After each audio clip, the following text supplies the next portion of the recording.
CHAMPS at the state finals, presented by Lawrence Technological University, where Blue Devils dare.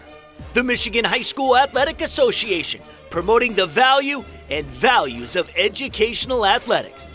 Hungry Howie's, famous for flavor. The Detroit Sports Commission, fueled by innovation and creativity and driven by a passionate sports community. And the Detroit Medical Center. Do you have a sports injury, or are you just looking to take your game to the next level? Go where the pros go. Visit dmc.org/gamechangers.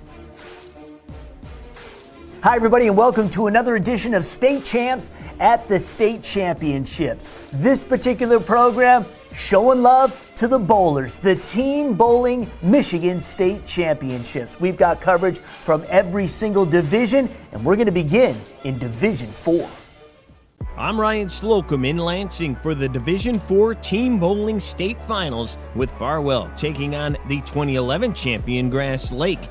We'll begin with the Baker games. Both ended up going to Grass Lake, but they were none too happy. The Warriors averaged .203 in Baker games and rolled just a 156 and 159 to take a 35-pin lead heading into the team game. The Eagles were led by Darren Eigner. He rolled a 189, helped by the strike, just getting the pin to drop here. But 4 of the 5 Warriors bowled a 178 or better. Jack Stapleton gets them all to fall. He rolled a 216. And Grass Lake was led by the senior Bradley Ramsey, who had a 221, and he is pumped up. After coming close last year, Grass Lake puts it all together in 2020. They win the D4 state title by 153 pins. In the back of our minds, I think it would have been a letdown if we didn't get this last goal for sure. I mean, we had those other goals, but this was the big goal, and it really means a lot to these kids and me that they just kept pursuing it, and it wasn't just, like I said, a 5-man team. We were a 7-man team all year. I almost broke down crying about 6 times today, knowing that this was my last day bowling as a Grass Lake Warrior. So it's just been an emotional day. I cried last week at regionals. Just, I have so much love for this team, for this coach, for this community. It's just, once I knew it was over and we were on top, it all got to me. In the ladies' final, it was Kent City taking on the defending state champs from Bronson. The Eagles were on the verge of a title after winning only 1 match in their previous 3 seasons, and they were doing it with 4 freshmen and a sophomore competing in the championship round. But the Vikings would take the early lead, going up by 60 pins after the Baker games. The young Eagles kept it close, but Bronson has been there and done that. Junior Aubrey Weinberg with the strike. She rolled a 176, while the coach's daughter, Dakota Smith, led the way with a game-high 184. Abby Pazinski paced Kent City with 168, but it was not enough as Bronson takes home back-to-back state championships, knocking off Kent City by 121 pins. She was just unreal. The first one was great. We shared it with the boys last year. Now to have our own and back-to-back is awesome. I didn't think of 2. I just thought of 1, and then, but 2's a bonus.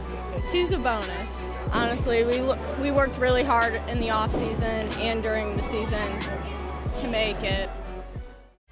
I'm Greg Molson at the Division III Bowling State Finals in Jackson. We start with the girls. It came down to Claire and Essexville Garber in the final.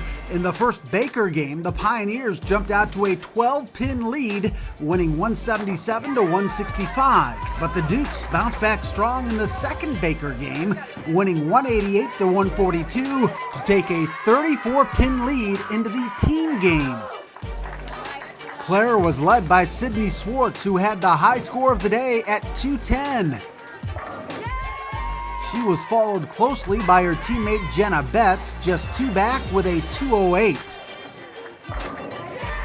But the Pioneers would have a hard time catching up to the balance squad from Essexville Garber. The Dukes had 3 bowlers in the 170s, led by Brittany Rohde with a 175. It came down to the final bowler for Garber, and Maya Janowitz comes through in the clutch, getting 8 pins to give the Dukes the win by just 5. Essexville Garber wraps up a perfect season, winning the school's first ever state championship in any sport. I almost didn't believe it at first, but then I saw everyone in the crowd cheering, and I'm like, oh my God, that was it, we did it. I was kind of scared because I didn't know how many pins we had to win by, and so I was like kind of on the edge of the chair, and then once I knew it was over, I was excited. We won our conference, we won our conference tournament, we won the regional, now we won a state title. These ladies have gotten so many awards, I can't keep track of all of them. They're just a special group. In the boys' final, it was Boyne City taking on Armada. The Tigers started the team finals as the 8th seed out of 8 teams, but they cruised to the championship match and built a big lead in the Baker games, winning both to take a lead of 82 pins into the team game. The Ramblers would make a charge, led by Michael Deming, who rolled a 219. Jack Wicker also having a big day for Boyne City, coming in with a 186. The Tigers were led by Dylan Malinowski. He had 7 strikes on his way to a team best 197. Trent Heimler was the team's next high scorer with a 179, as Armada just holds off the Ramblers' comeback attempt, winning by 15 pins, Armada winning its 2nd state title in 6 years. It feels pretty good because you're able to bring everybody that you love and you hang out with into one team and then do something incredible for your school. This is a great experience. Work with the kids all year and then to finish off like this is just really awesome.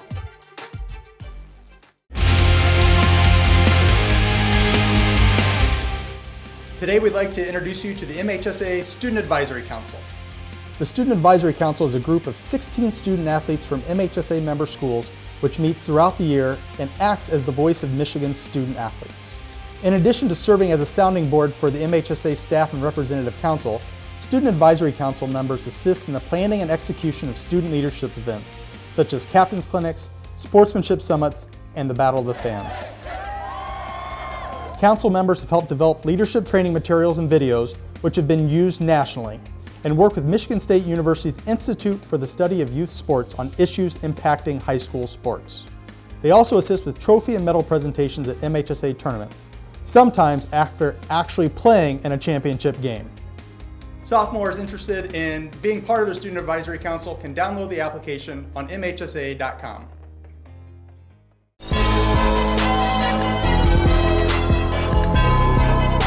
Hi, I'm Laura Ramos from DMC Physical Therapy and Sports Medicine, and today on Game Changers, we're going to be talking about concussion. Did you know that people that had a concussion are more likely to have an ankle or knee injury after that concussion, and actually up to 2 years after your concussion? So here's a vestibular test that you should have before you return to sport. Start by standing with your feet together, eyes are open. Maintain this position for 20 seconds. If you're able to do that, then close your eyes. Maintain this stable position for 20 seconds. Next, open your eyes and stand on 2 foam pads. With eyes open, see if you can hold steady for 20 seconds. If you can, then go eyes closed. 20-second hold, nice and stable. If you can do that, then go to head movements. Eyes open, side to side, forward, backward, and twist, rotate quickly, and then stop. And does she maintain this position and not stagger? Now go eyes closed. Quick head movements, side to side, up and down, twist back and forth, stop, and maintain that position. So if you've had a concussion, come to the DMC to have a vestibular test done to see if you're ready to return to sport. Do you have a sports injury, or are you just looking to take your game to the next level? Then go where the pros go. DMC Physical Therapy and Sports Medicine. For immediate care, call 313-910-9328 or visit dmc.org/gamechangers.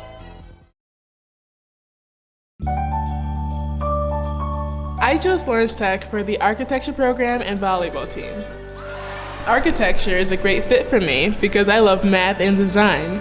Now I combine them with technology to create beautiful structures. At Lawrence Tech, I didn't have to wait until my 3rd year to start designing. Our hands-on education begins right from day one. And I'm really excited about LTU's Design Center in Detroit. Lawrence Tech, where Blue Devils dare.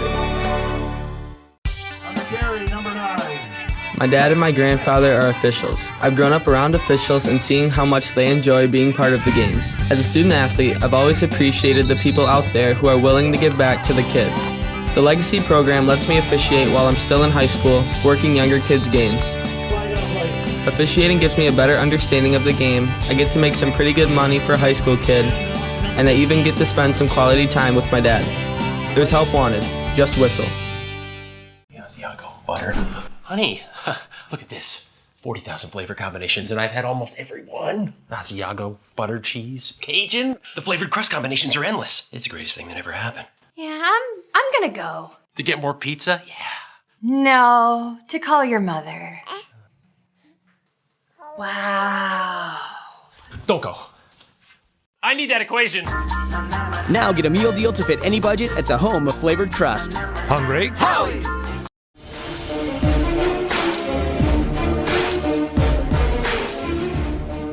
Welcome back to State Champs at the State Championships, Team Bowling Edition. Let's get back to the action.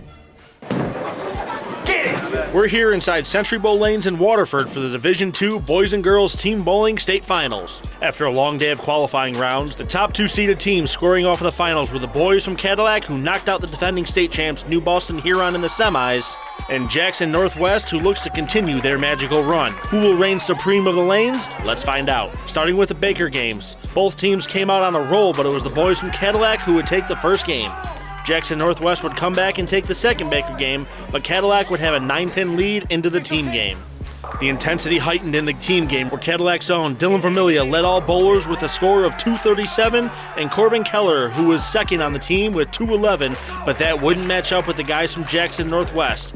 They had 3 of the top 5 bowlers on the night, led by Damian Milliman, who led the team with an overall score of 216, with great contributions by Braden Metcalf and Sean Breslin, who ended their night with 191 and 200 respectively. And it would be the boys from Jackson Northwest who battled from 9 down to win their first bowling state championship.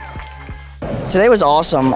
It's everything I dreamed of. I knew we could do it, getting down to it and actually getting it done. And I'm proud that we could do it. I mean, it's one of those things where you can't explain it. You know, it feels good. All the hard work you put in and they put in, but it's for them and for our school. This is our second state title now, and both of them are in bowling, so it's all special in many different ways for us. Over on the girls' side of things, we have a battle between Tecumseh and Mason. The last 2 years, Tecumseh has been the runners-up to Flint Kearsley, but the girls from Mason put an end to Flint Kearsley's dominance, knocking them out in the semis in the Baker games. It was all Tecumseh in the first match, dominating Mason, but Mason would storm back in the second Baker's game, returning the favor to Tecumseh with a blowout of their own. Tecumseh would take a 3-pin lead into the team game. With both teams fighting hard for the championship, the margin for error is minimal. Tecumseh's Kaylee Piner led all scorers with 213. Her stellar play would keep her team in the game because Mason's Emily Hendershot, who bowled a 189, and Grace Ann Whippo, who bowled a 181 on the day, pulling their team back into the game. And it would all come down to this. Tecumseh's Liza Verrier needed to make the spare to win the game, and she just missed the pins. And by 1 pin, the girls from Mason would go on to win their first bowling state championship. Overall, we've been pretty confident, and the season has been amazing with every single one of our girls, and we've just pushed ourselves harder and harder to get where we were. Me as an individual, it feels amazing because we've lately been talking about how we want to do this for our school and for ourselves, and we finally have accomplished it. 2 words I always preach: you gotta believe. And if you believe in yourself, it will show out there. And I just gotta say one thing. These girls, through our matches all year, went undefeated. I'm proud of them. I can't say much more. I'm Kevin Trzynski in Ellen Park at Thunderbolt Lanes for the Division I Team Bowling Finals. We start with the girls' side of things. Jenison, the defending state champs, and the combined chicks and duck squad that is Zeeland. How did they get here? In the semis, Jenison had to get past last year's runner-up, Anchor Bay, as Zeeland crushed Lake Orion by over 100 pins. In the Baker matches, Jenison took a huge lead, and it was a big one, 355 to 325. A 30-pin lead for the Wildcats at the end of the 2 Baker matches. Vanessa Boonstrom, Melanie Renberg, Lexi Van Wuchihus, Anna Bartz, and Lauren Slachter is your Jenison squad, and Alyssa Fortney, Lexi Vogt, Ellie Drenton, Morgan Smith, and Skylar Beaverwick is your combined squad of Zeeland. The finals saw many strikes and spares throughout the match. Here's Lexi Vogt from Zeeland knocking down the strike. Just moments later, for Jenison, Melanie Renberg keeping the game close here with the spare. Later on in the match, Lexi Vogt would record a strike here for Zeeland. She led the Chicks and Ducks squad with the highest score of the match at 230. In the end, Jenison found themselves down double digits in the 10th frame. Lawrence Lachter getting the spare shot to go down. But Skylar Beaverwick would close it out for Zeeland. She hits the spare, and Zeeland is your new 2020 Division I Girls Bowling State Champions. I would say that we had a good core group of girls that got along with a new freshman that was a really good bowler. They kind of came to work every day. They bought into the drills and the program that we wanted to do, not just out there on their phones or throwing ball, just regular games. And once they saw that the drills paid off and the practice drills that we did were going to pay off to wins, and it just kind of followed through with the season. We all knew like when our part was, and we all picked each other up when we were like lower in the game.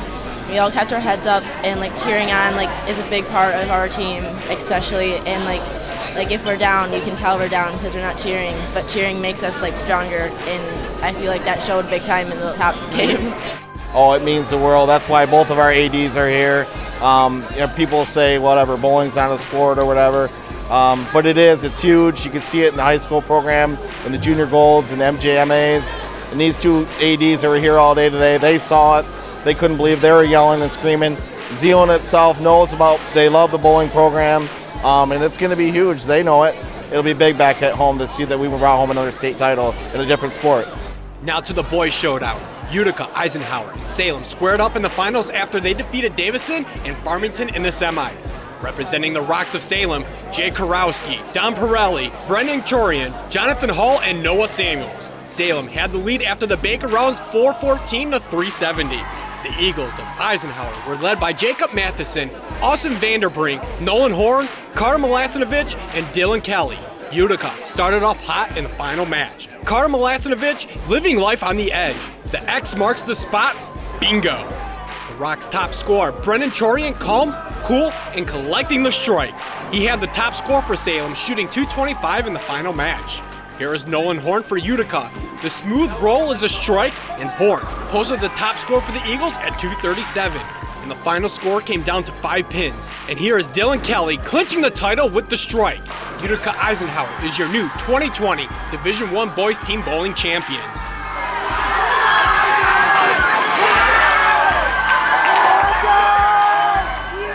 We gelled as a team when actually this young man and another guy went to Las Vegas to do Team USA tryouts and really came together from that point on. It's been a happy family. We've been bowling real well.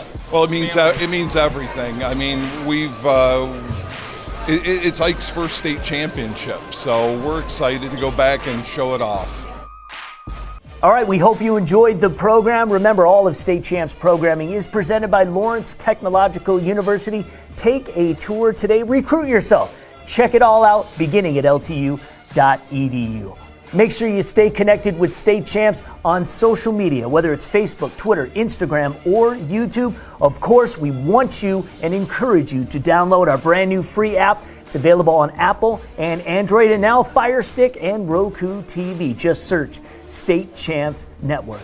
We'll see you next time. State Champs at the state finals, presented by Lawrence Technological University, where Blue Devils dare. The Michigan High School Athletic Association, promoting the value and values of educational athletics. Hungry Howie's, famous for flavor. The Detroit Sports Commission, fueled by innovation and creativity and driven by a passionate sports community. And the Detroit Medical Center. Do you have a sports injury or are you just looking to take your game to the next level? Go where the pros go. Visit dmc.org/gamechangers.